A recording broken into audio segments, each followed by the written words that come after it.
Un dimanche de football de qualité. Le Stade Rennais qui gagne contre Nice au tir au but. C'est compliqué en Gambardella pour se qualifier pour la demi-finale de la Gambardella. Le Stade Rennais qui va au SCO d'Angers et qui va gagner gentiment 3-0 sans trop forcer. Ce qui est d'ailleurs un des points négatifs d'ailleurs de la rencontre, c'est que on a arrêté de jouer de la 45e à la 68e. On était là, on jouait plus, on subissait face à Angers. Angers d'ailleurs qui est... Ouais. C'est pas très beau, hein. L'équipe, ça joue pas très bien, hein, ça combine mal. Mais après, on a été solide, Je me mets la composition vite fait sous les yeux pour oublier personne, hein. On va oublier personne d'ailleurs, on va commencer par parler de l'équipe de manière globale. Là, défensivement, waouh, quelle satisfaction. Même quand ça allait mal, on a fait le dos rond.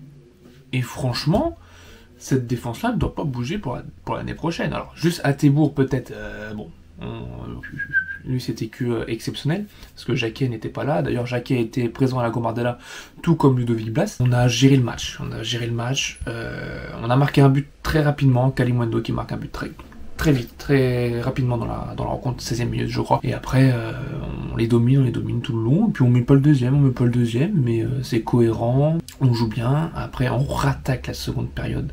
Là, c'est compliqué. Là, on joue mal. Le joueur, on joue plus du tout. On est devenu des fantômes. Et d'ailleurs, ce qui incarne le fantôme, moi, je trouve c'est Seko Fofana. Je sais pas si vous allez me trouver dur encore avec lui, mais Seko Fofana, je l'ai trouvé pas terrible. Et Koné, je l'ai trouvé tellement meilleur que lui. Il est rentré en jeu. Bah, c'est lui qui a un peu changé la fin de match. Waouh, Koné a fait une très grosse entrée. Après, on va pas s'enflammer toujours parce que c'est contre Angers, on voit qu'on a quand même une classe d'écart avec ce genre d'équipe dans ce championnat. Oleg B, très bon. Je le trouve hyper virevoltant. Il fait une passe D pour Kalimundo sur le premier but, mais que dire de la passe de Meïté pour Oleg B, pas. D'ailleurs, Meïté, montez dans le train, regardez. Moi je suis dedans là, je suis dans le train. Voilà, je suis dedans.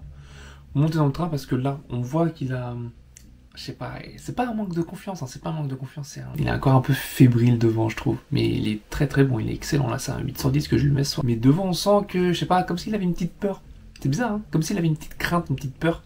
Ce qui fait qu'il panique un peu et puis du coup, il n'arrive pas à finir les actions. Mais dès qu'il va réussir à gommer ça l'année prochaine, c'est Karim Benzema le mec. Je mesure même pas mes propos. Hein. Mais ouais, franchement, on a fait un bon match, il y a rien d'extraordinaire à dire, que ce soit défensivement, c'est ma grosse satisfaction. Brice Samba, c'est ma grosse satisfaction.